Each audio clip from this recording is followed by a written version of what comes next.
ஒரு மனிதன் லைஃப்பில் ஒரு பெரிய மிஸ்டேக் பண்ணிட்டான். என்னன்னா, அவன் ஒரு தவறான மனிதனை நம்பினது தான். ஆனால் அதுக்கப்புறம் அவன் பண்ண மிஸ்டேக் தான் அவனோட லைஃப்பை டோட்டலாக பாதிச்சிருச்சு. அப்படி என்ன மிஸ்டேக்? அவன் கன்ஸ்ட்ரக்ஷன் ஒர்க்கு பண்ணக்கூடிய ஆள். ஒரு பிஸ்னஸ் ஸ்டார்ட் பண்ணுறான். அது எப்படிப்பட்டது அப்படின்னா, இந்த கரையிலேருந்து அந்த கரைக்கு ஒரு பாலம் ஒன்று கட்டணும். இந்த கரையில் பார்த்திங்கன்னா மக்கள் குடியிருப்பாங்க. அந்த கரையில் மற்ற ஒர்க்கு, ஸ்கூல் எல்லாமே இருக்குது. கட்ட ஸ்டார்ட் பண்ணுறான். அவன் ஃப்ரெண்டும் பார்ட்னராக ஜாயின் பண்ணுறான். 2 பேரும் கட்ட ஆரம்பிக்கிறாங்க. நல்லா போயிட்டுருக்கு. ஒரு நாள் திடீர்னு அவன் ஃப்ரெண்டு இருக்கிற பணத்தெல்லாமே எடுத்துக்கிட்டு எஸ்கேப் ஆகிடுறான். இதனால் பிஸ்னஸ் ரொம்ப பெரிய லாஸ் ஆகுது. லோன் வாங்குகிறான். பப்ளிக் பீப்புள் எல்லாமே திட்டுறாங்க. உன்னை நம்பி இந்த ஒரு பொறுப்பை கொடுத்ததுக்கு, இந்த ஒரு வேலை கொடுத்ததுக்கு நல்லா பண்ணிட்ட அப்படின்ட்டு. ஃபைனலாக ஒரு முடிவு எடுக்கிறான். இனிமேல் இந்த லைஃப்பில் யாரையுமே நம்பக்கூடாது அப்படின்னு ஒரு முடிவு எடுக்கிறான். சில வருடங்கள் போகுது. அதுக்கப்புறம் ஒரு நல்ல ஒரு ஆப்பர்ச்சுனிட்டி.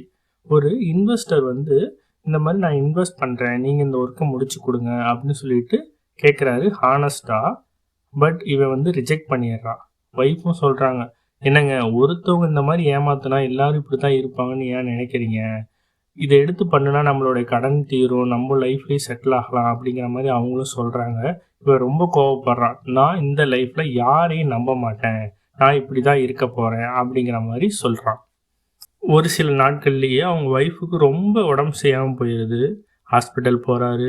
ஒரு பெரிய ஆப்ரேஷன் பண்ணணும், அமௌண்ட் கொண்டு வாங்க அப்படின்னு சொல்கிறாங்க. இவரும் ஒவ்வொருத்தர்கிட்டே போய் கேட்குறாரு, கடன் கேட்குறாரு, யாருமே தரல. ரொம்ப சோர்ந்து போய் ரிட்டன் ஹாஸ்பிட்டலே வராரு. ஹாஸ்பிட்டலில் பார்த்தா ஆப்ரேஷன் நடந்துகிட்ருக்கு. டாக்டர்கிட்ட கேட்குறாங்க, இவர் எப்படி நான் தான் பணமே கட்டலையே, எப்படி ஆப்ரேஷன் பண்ணுறீங்க அப்படின்ட்டு. இல்லை, ஒருத்தர் டோட்டல் அமௌண்ட்டையும் கட்டிட்டாரு, அதனால தான் ஆப்ரேஷன் நாங்கள் பண்ணிகிட்ருக்கோம் அப்படின்னு சொல்கிறாரு. யாருன்னு பார்த்தா அந்த இன்வெஸ்டர். இவருக்கு ஒரே ஷாக்கு, நீங்கள் எப்படி இப்படி இவ்வளோ அமௌண்ட்டை கட்டினீங்க அப்படின்னு இவருக்கு ஒரே ஷாக்கு. அவர் சொன்னார், நீ என்ன நம்பலை, ஆனால் நான் உன்னை நம்புகிறேன் அப்படின்ட்டு. நம்மளும் இப்படி தான் ஏதாவது ஒரு ஏமாற்றத்தை சந்திச்சிட்டோம் அப்படின்னா இப்படி தான் அப்பப்போ முடிவு எடுப்போம், இனிமேல் யாரையும் நம்பக்கூடாது அப்படின்ட்டு.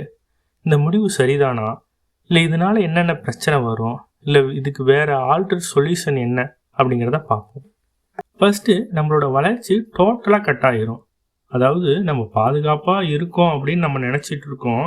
ஆனால் நம்மளோட வளர்ச்சி தான் இந்த இடத்துல மெயினாக பாதிக்கப்படுது. மறைமுகமாக நமக்கு என்னென்ன லாஸ் ஏற்படுது தெரியுமா? ஒரு புதிய ஒரு ரிலேஷன்ஷிப் இதனால் வரவே வராது, கட் ஆகிடும்.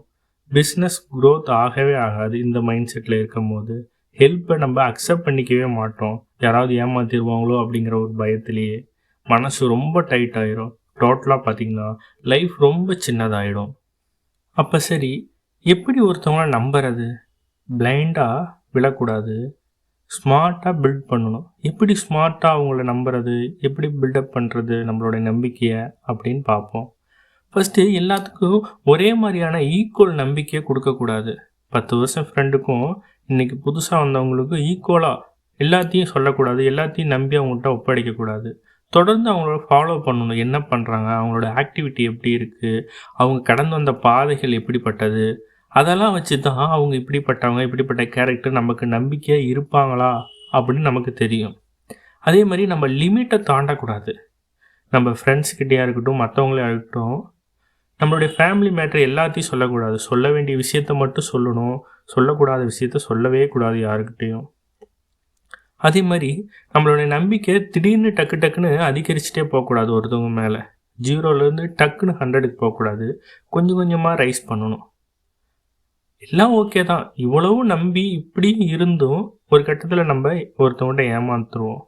இந்த இடத்துல ரொம்ப யதார்த்தமான ஒரு விஷயத்த ஆழமாக புரிஞ்சுக்கணும். நம்ம ஒருத்தவங்க மேலே நம்பிக்கை வைக்கிறோம், அவங்க ஏமாத்திடுறாங்க. இது நம்ம மிஸ்டேக் கிடையாது, அவங்களோட மிஸ்டேக்கு.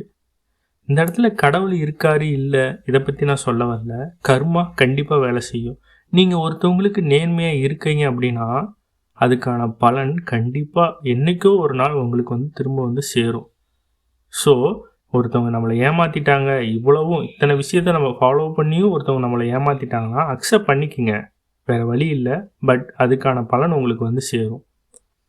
லாஸ்ட்டாக ஒன்று தான், கதவை பூட்டியே வச்சுருந்தா திருட வரமாட்டான், கரெக்டு தான். பட் நல்ல மனிதர்களும் உள்ளே வரமாட்டாங்க. இதையும் மைண்டில் வச்சுக்கோங்க. உங்கள் லைஃப்பில் இந்த மாதிரி ஏதாவது ஏமாற்றங்கள் சந்திச்சிருந்தா கமெண்டில் மென்ஷன் பண்ணுங்கள்.